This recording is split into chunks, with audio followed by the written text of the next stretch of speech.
네, 이것이 정치다. 오늘은 박태우 고려대 연구교수, 김홍국 경기대 겸임교수 이렇게 두 분과 함께하겠습니다. 어서 오세요. 네, 안녕하십니까. 네. 이 3당이 모두 원내지도부 구성을 거의 마무리했습니다. 새누리당, 국민의당, 이 원내 대표당 구성까지 다 마무리했습니다. 이 어떤 부분에 역점을 뒀다고 봐야 될까요? 더불어민주당 경우에는 그 대권 주자들과 가까운 사람들이 일제히 대표단에 포함됐다 이런 얘기도 있고, 또 새누리당을 보면 결국은 이 친박계가 다수를 차지한 원내 지도부다. 이런 평가 저런 평가들이 있더라고요. 어떻게들 보십니까, 두 분은? 예. 결국은 계파 갈등을 조정하는 그런 인맥을 고려할 수밖에 없었다 이런 생각. 양당 다 그렇습니까?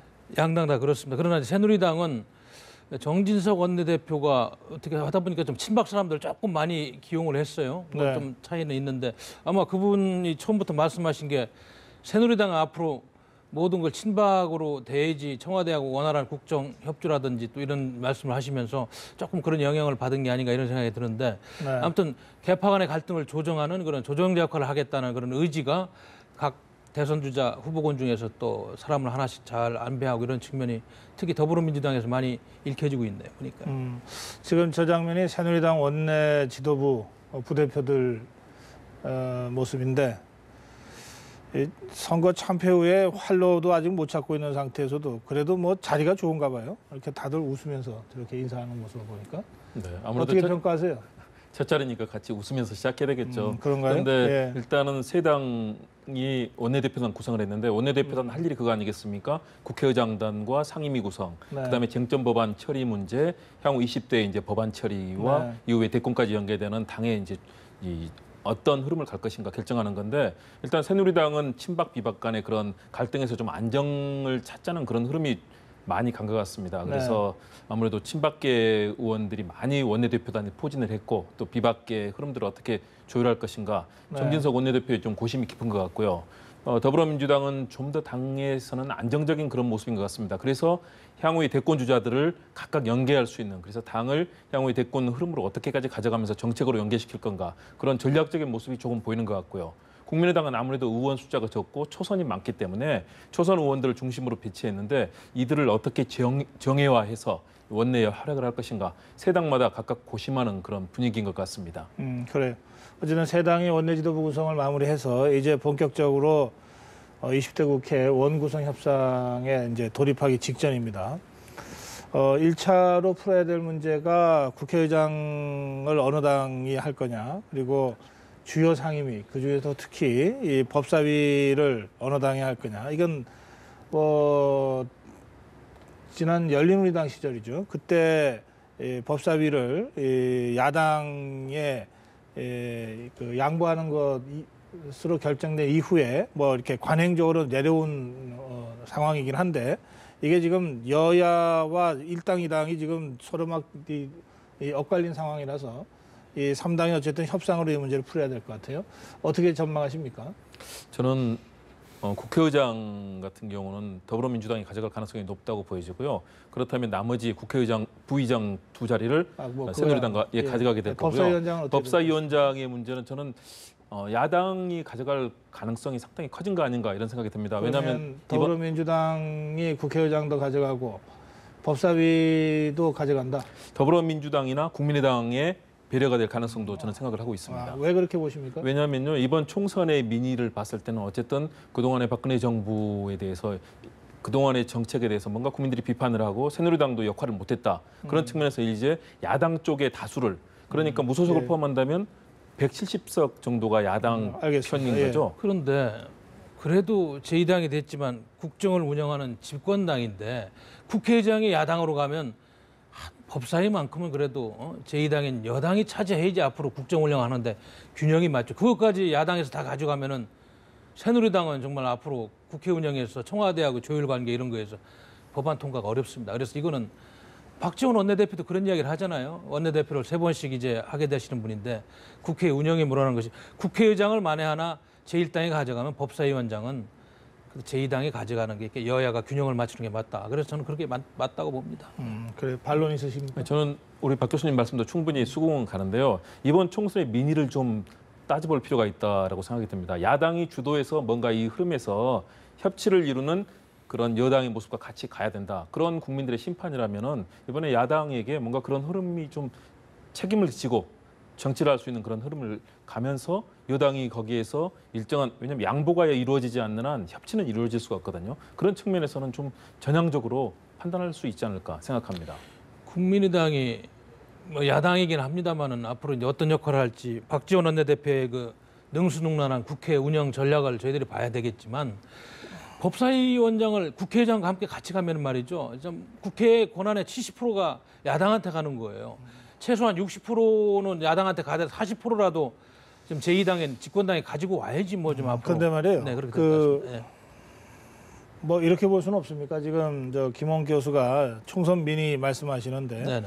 실제로 야권을 다 합치면은 170석 가까운 의석을 지금 야권이 가졌기 때문에 뭐 국회의장, 부의장 할 것 없이 뭐 법사위장 그 야당이 하겠다는 거 다 내주고 국회에서 민의대로 한번 해보시라 이렇게 저 화끈하게 발상을 전환할 수는 없습니까? 뭐 뭘 그렇게 겁을 냅니까? 어차피 무슨 법사위원장 갖고 있으나 국회의장 갖고 있으나 선진화법 있으면 아무것도 못하는 것은 연하에나 똑같은데 그런데 지금 야당에서 총선 민의를 앞세워서 국회의장도 법사위원장도 야당이 해야 되겠다 그러면 어서 하십시오 그러는 게 맞는 거 아니에요? 지난번 19대 국회에서 이 법사위원장이 역할을 보니까 이상민 위원장이 끝에 하시는 걸 보니까 굉장한 권한을 갖고 계시더라고. 법안 통과 이런. 물론 국회 선진화법 때문에도 막혔었지만 법사위원장이 또 어떠한 자세를 가지고 어떤 열의를 가지고 협상에 임하느냐가 또 상당한 그 변수더라고요. 그래서 그런 차원에서 말씀드렸고 물론 뭐 예, 맞습니다. 예, 저는 예. 말씀 뭐 충분히 그렇지만 자포자기적으로 저쪽에 다 주고 뭐 이런 방식보다는 제가 자포자기를 말씀드린 거 아닙니다. 네. 그러니까 야당이 지금 그렇게 한번 책임 정치를 구현하라는 게 총선 민의 아니냐라고 해석하신 거 아닙니까? 네네 그렇습니다. 그러니까 그 해석을 제가 존중해서 네. 그렇다면 다들 한번 주는 것도 방법 아니냐 제가 그렇게 말씀드린 네, 거예요. 아니 저는 그래서 적절한 상임위 각 배분을 하면서도 또 여러 가지 이제 협상이 이루어지지 않겠습니까? 네. 그렇다면 야당이 어쨌든 선진화법으로 인해서 사실상 모든 걸 다 할 수는 없습니다. 모든 걸 가져가더라도 그렇지만 충분하게 국회 운영상에서 서로 간에 합의하고 그런 그 절묘한 상황을 만들어낸다면 그리고 새누리당에서도 예를 들어서 이번에 뭐 가습기 살균제 뭐 이런 이슈들이 있지 않습니까? 이런 부분에서도 전향적인 합의를 만들어내는 그런 모습들을 보여주면서 만들어낼 때 거기서 새누리당이 먼저 예. 전격적으로 좋은 알겠어요. 제안을 할 때 법사위에서 뭐 쉽게 거부를 하겠습니까? 아니 그러니까 그동안 이 새누리당 또 박근혜 정부가 야당이 사사건건 발목 잡아서 할 수 있는 게 아무것도 없었다 지금 이렇게 그동안 그래서 국회 심판해 달라고 했던 거 아닙니까? 그런데 국민들이 국회를 심판한 게 아니라 박근혜 정부와 새누리당을 심판했잖아요. 저는 아까 이 원내 지도부의 뭐 오늘 상견례 자리라서 뭐 서로 웃는 모습으로 덕담 나누듯이 했다고 그러지만 이 위기가 어느 정도 심각한지를 아직 깨닫지 못하고 있는 모습들이라 저는 그런 느낌이 처음 딱 왔습니다.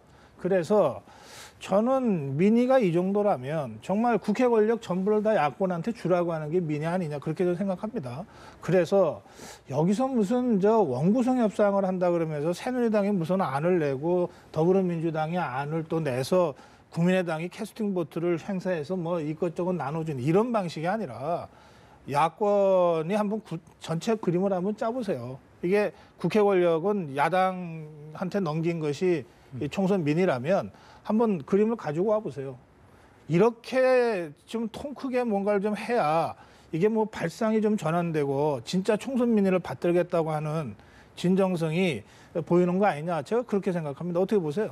뭐 그런 접근법도 나쁘진 않다고 봅니다. 예. 그런데 이제 19대 국회 아니 그렇게 해서 야당한테 맡긴들 야당이 뭐 나라를 어떻게 하겠습니까? 그 야당도 다 나라 생각하고 애국하는 정당들인데. 그렇습니다. 그럼 뭘 그렇게 걱정들 하세요? 그러나 이제 19대 국회에서 우리가 여러 가지 이제 법안 통과, 특히나 이제 경제활성화법 이런 통과 과정을 보면은 물론 이유는 있습니다. 이런저런 이유는 있는데 그래서 좀 우리 국민들 입장에서 좀 빨리 통과되기를 바라는 이런 법들이 야당의 어떤 반대로 통과 못된 법들이 꽤 있잖아요. 이제 이런 걸 볼 때 물론 뭐 야당의 입법권 많은 부분을 가지고 가면은 더 책임을 가지고 더 치열하게 고민을 하겠지만 알겠습니다. 예. 고민이 그리고 이 되는 문제는 어떻습니까? 그 지금 야권이나 뭐 새누리당에서도 나오는 얘기인데 이 상임위를 좀 나눠서 이게 결과적으로 16개 상임위를 유지하자는 주장도 한편에 나오고 한편으로는 어쨌든 너무 한 상임위에 서로 관계가 없는 이 부처들이 묶여져 있어서 이거 좀 실제로 상임위 중심의 국회 운영에 좀 지장이 많다. 이번에 아예 차제에 좀 그래서 제대로 좀 나누자. 뭐 이런 얘기들입니다. 그 점은 어떻게 보십니까?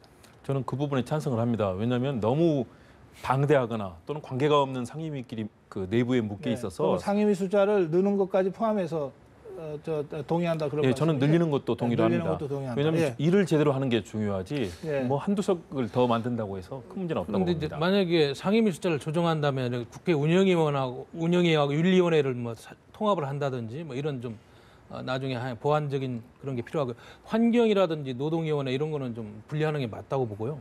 그러면 더군다나 교육, 문화관광, 체육 이런 경우도 좀 분리를 해서 가면 좀 전문성이 더 확보될 텐데 그런 경우에 아까 말씀드렸듯이 운영위원회에다가 국회 윤리위원회를 합쳐가지고 좀 상임위 수를 너무 많이 늘리는 건 좀 국민들이 원치 근데 않을까. 그렇게 일을 위해서 하다 보면 상임위가 뭐 한두 개가 늘 수 있을 텐데 그 늘면 안 되는 이유가 뭡니까? 상임위원장 무슨 예산 조금 더 들어가는 것 때문에 그런 겁니까? 꼭 그것 때문에 그런 건 아니고요. 예. 제가 알기로는 19대 국회 때 그걸 조정할 때 예전에 많이 있던 상임위를 합친 이유가 있습니다. 왜냐하면 그게 상임위가 많다고 해서 국회 운영이 원활하게 된 것 같지가 않고 또 이게 난립하고 이런 그런 경험이 있기 때문에 이걸 좀 줄여가지고 집중적으로 논의해야 되는 이게 또 전문성이 부족하다고 또 한 텀을 좀 지나고 또 그런 이야기가 금방 나오는 것 같아요. 장단점이 있는 것 같습니다. 오히려 상임위를 좀 더 늘려서 예. 좀 특화시키고 상임위 위원들의 숫자를 좀 줄여서 지금 뭐 한 상임위 경우에는 30명 가까이 되니까 의원들이 대정부 질의하려고 해도 뭐 5분에서 7분 이러고 하루 종일 기다려야 되잖아요. 그러니까 이런 비효율적인 것 그러면서도 전문성은 좀 부족하고 이런 것들을 좀 근원적으로 해소할 수 있는 이런 어떤 고민들이 실제로 필요한 거 아닌가. 그래서 국민들한테 일을 해보니까 저희가 16개 상임위로는 너무 중복도 많고 날림도 많아서 이번에 아예 20개로 늘리기로 했습니다. 대신에 의원들 숫자를 좀 더 줄여서 실질적인 상임위 활동이 되도록 하겠습니다라든지 뭐 이렇게 좀 설명하는 방식으로 문제를 풀어야 되는 거 아니에요? 이게 지금 글쎄 모르겠어요. 이게 지금 이 20대 국회 개원을 앞둔 원구성 협상 때문에 이 얘기가 나오는 거라서 시간이 별로 없긴 합니다만 그러나 원구성 이후에도 이 문제는 국회법을 고치기만 하면 다 되는 문제니까 이것은 좀 심층적으로 가야 되는 거 아닙니까? 저 적극 동의합니다. 그래서 뭐 이 국감을 뭐 일정 기간에만 하는 것이 아니라 네. 상설화시켜서 한다든가. 그래서 국정감사 기간에만 뭐 정부가 텅텅 비고 이런 상황도 바꿔야 되고요. 또 방금 말씀하신 것처럼 서로 상관이 없는 내용들인데 그것 때문에 예를 들어서 환경 문제가 노동 문제가 노동 특히 관련 법 때문에 환경 문제를 아예 논의도 못하고 네. 지나가다든가 이런 부작용을 막 바꾸기 위해서는 이번에 적극적으로 좀 논의를 하고 예를 들어서 말씀하신 대로 상임위원장 한 자리 넣는다고 해서 큰 문제는 안 되거든요. 그렇다면 그런 것들도 전향적으로 생각해보고 통폐합하는 부분들 고려를 할 필요가 있다고 봅니다. 상임위원회 뭐 늘리면 상임위원장 늘고 뭐 이렇게 전문위원들도 늘고 그래서 예산이 더 들어간다 그러는데 국회 예산 총액 안에서 하면 되죠. 상임위원장 판공비 좀 여기저기서 조금씩 줄여가지고서라도 그렇습니다. 그 살림하기 나름 아니겠어요. 저는 이런 문제도 무슨 갑자기 이게 상임위원장 배분 이게 여야 협상으로 배분하다 보니까 뭐 이렇게 한두 개 좀 더 만들어 갖고서 좀 더 나눠주는 식으로 이렇게 발상 자체가 진행될까 봐 좀 걱정입니다.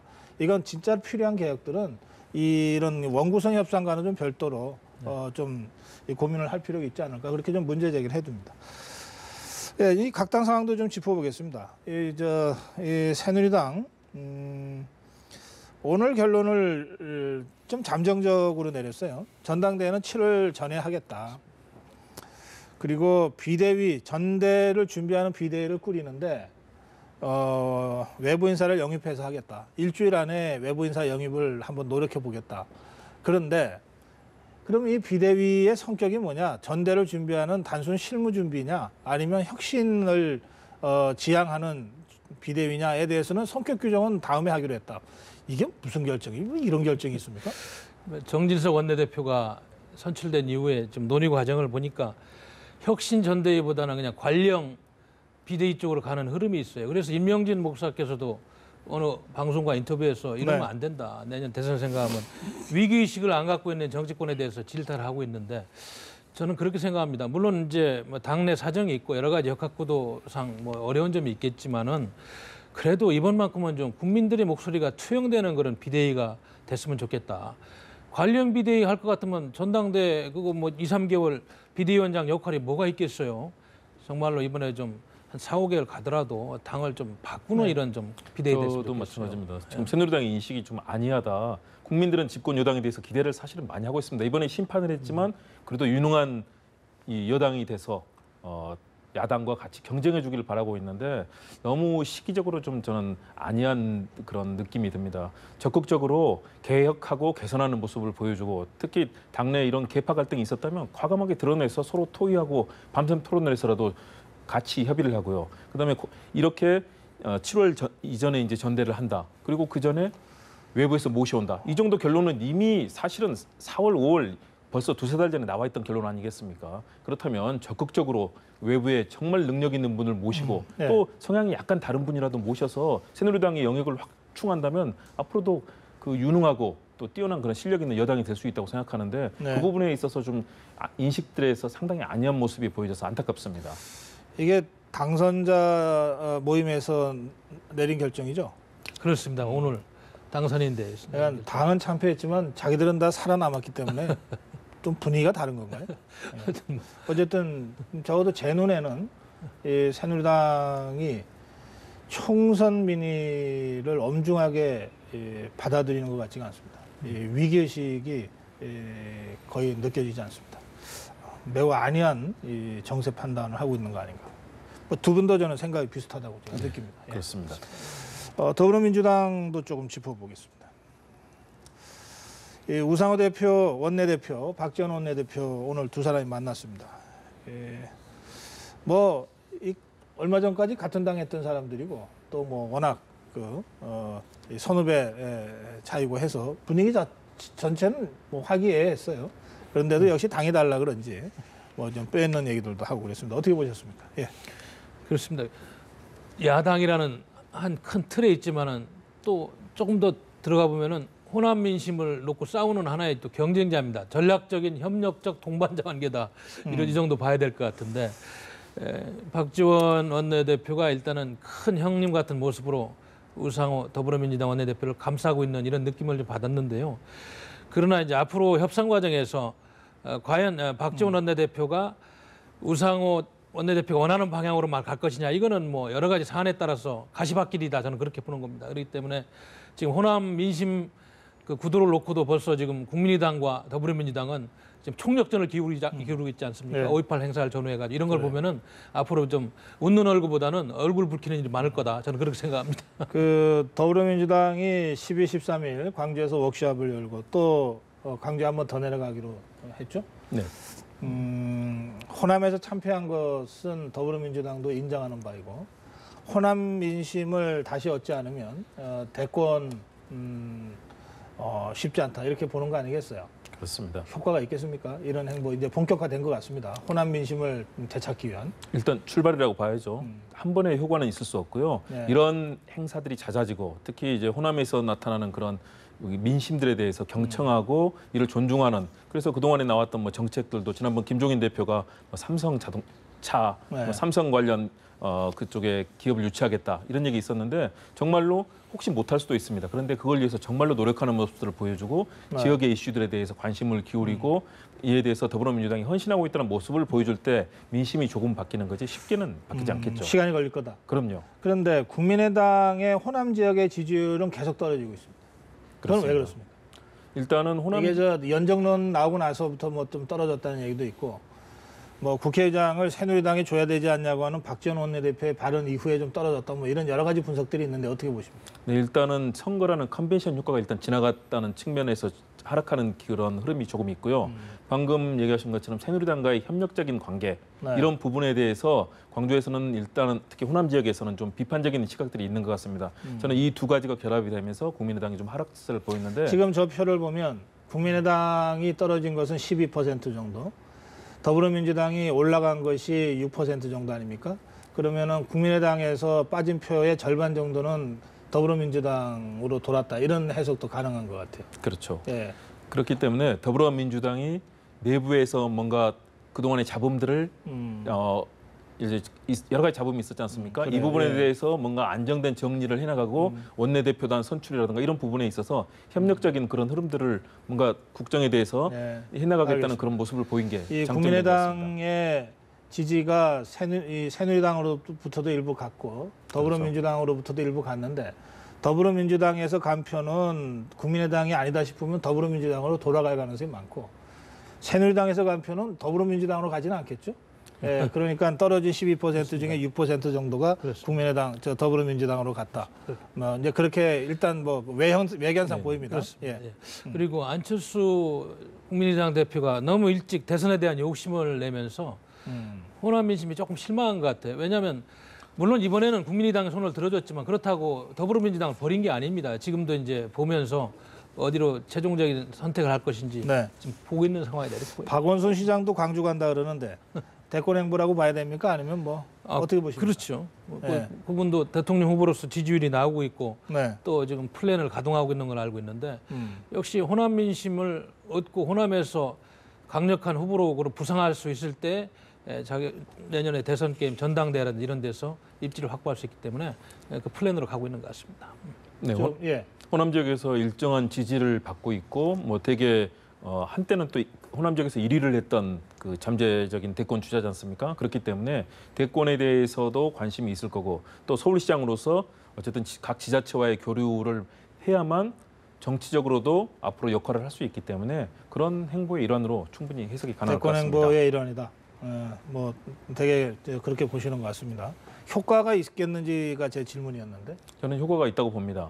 왜냐하면 광주 지역에서 광주의 대학생들에게 강연을 하고 또 5.18 국립묘지를 네. 방문하는 등 호남 지역의 민심이 닿는 곳에 상당히 접목이 되어 있거든요. 예. 아무래도 선거 때 단체장이 움직이면 여러 가지 시비가 있을 수 있는데 뭐 참느라고 좀 힘들었을 수도 있죠. 알겠습니다. 여기서 줄이겠습니다. 고맙습니다. 예.